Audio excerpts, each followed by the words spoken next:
Hi guys! So again, this is your Binibining Siya, your travel organizer from Cabanatuan City. And ngayon, tuturuan ko naman kayo kung paano ba magbasa or paano maiintindihan yung profile ng isang bundok. So usually kapag magjo-join po kayo ng event, sinesend po ito ng mga organizer sa inyo. So eto, magbibigay ako ng example para mas madali ninyong maintindihan. So eto yung ginagawa naming profile ng bundok na inaakyat namin. So this one is Mount Olap. So very familiar na po kayo dito sa Mount Olap. Pero the difference is we always do the reverse traverse hike dito sa Mount Olap. So okay, i-go through ko kayo dito since kunyari kayo ay first time and wala kayong idea dito sa profile ng mga bundok. So marami kasi nagtatanong, Ate Shai, ano ba tong details na to? So eto yung profile ng bundok or ng Mount Olap. So okay, i-go through ko kayo ha. So ang location po natin ng Mount Olap is Itogon, Benguet. Saan tayo magsisimula? Magsisimula po tayong umakyat from Barangay Santa Fe. Usually ito po yung exit point ng mga umaakyat ng Mount Pulag, pero sa amin po dito po kami nag-i-start. Dito kami nagsisimula. So mamaya i-explain ko bakit kami diyan nagsisimula. So next point is exit point. So dyan yung ending point namin, dyan kami bababa. Coordination, LLA. Ano ba ibig sabihin? Latitude, longitude, and altitude. So, mahabang discussion din po yan. Elevation, sa next video na lang yon. So, elevation summit, ito yung taas ng bundok na aakyatin. Difficulty, 3/9. Minor hike. So, yung trail class niya, 1:3. So, madali lang. Ibig sabihin, akyat lang siya, lakad lang siya. Estimated time to summit, 2 to 3 hours. Depende doon sa bilis mo. Total hiking time, 1 day lang siya. Pwede siyang day hike and pwede din siyang overnight.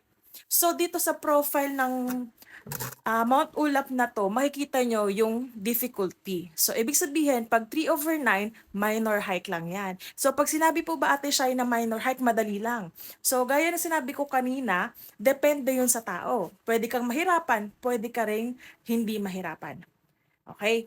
Pero dito sa trail class, makikita mo dyan na hindi ka gagapang kasi 1:3 lang naman siya.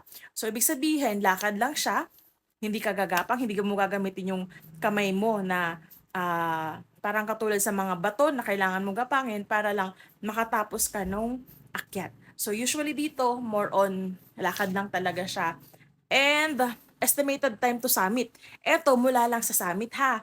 So mula sa starting point, papunta sa summit is 2 to 3 hours. So kung mabilis ka, 1.5 hour, 2 hours, nasa summit ka na. Pero usual sa mga joiner namin, 3 to 4 hours. Okay, so hindi namin sila minamadali na, kailangan 3 hours, nandun na tayo sa summit. Okay, so kung ano yung pacing nila, since first timer and beginners yung mga hinahandle namin, anong tawag ito, chinatsaga namin i-explain sa kanila na ang pamumundok, ang pag-hike is hindi siya karera. Okay? So, nag-hike ka to enjoy the nature, to have relaxation, magkaroon ka ng time to reflect, yung mga ganyan.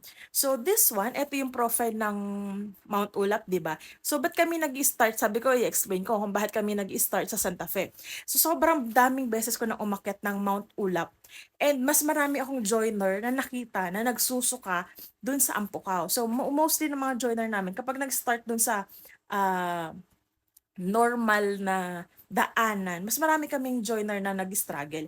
Tapos pagkapababa na sila, nanginginig na yung mga tuhod nila, tapos parang hinang-hina na sila, tapos yung pressure ba na, ang dami kasing dumadaang joiner doon, ang daming tao na nandun, sabay-sabay sila nasa trail, so medyo mas crowded siya.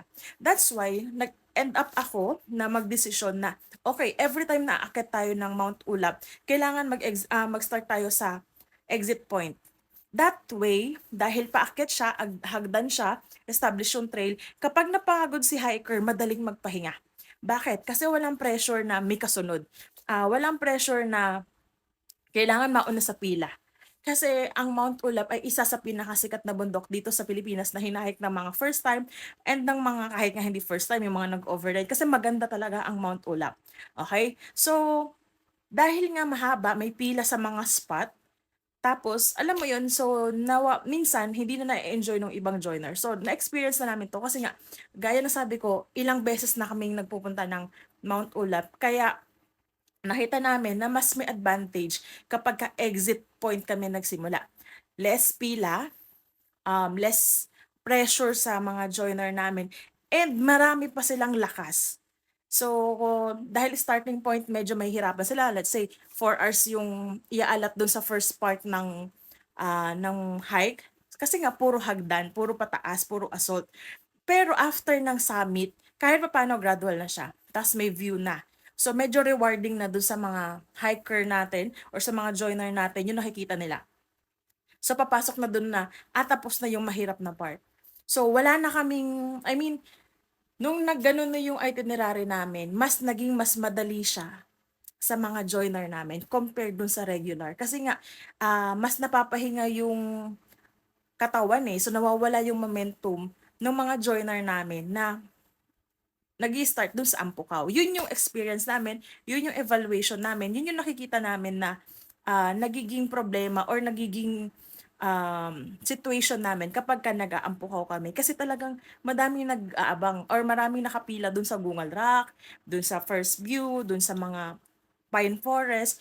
So, to avoid the queue or dun sa pag masyadong mahabang pila. Kasi 'di ba, pag nauna kami sa exit point, una namin summit. So usually kami yung laging unang grupo na nasa summit. So we have time to rest, we have time to take pictures, we have time to magkwentuhan, and then after namin mag-summit, bababa na kami papunta ng Gungal Rock. And from there, nakikita agad namin kung madami pang tao. Okay, we can take our time. And then after namin mag-Gungal Rock, hayahay na yung daan namin do'n.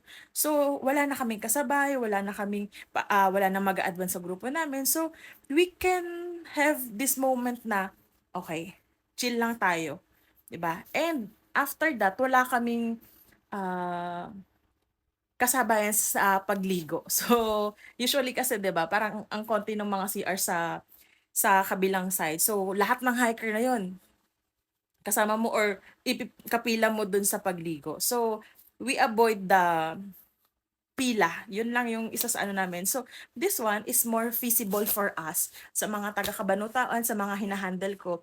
So, that's why we are doing reverse traverse. Kasi for us, mas madali siya. So, ayan yung profile ng Mount Ulap based sa amin. And I hope sa video na to, kahit papaano, may natutunan ka when it comes sa reading or understanding the mountains profile. So, yun lang.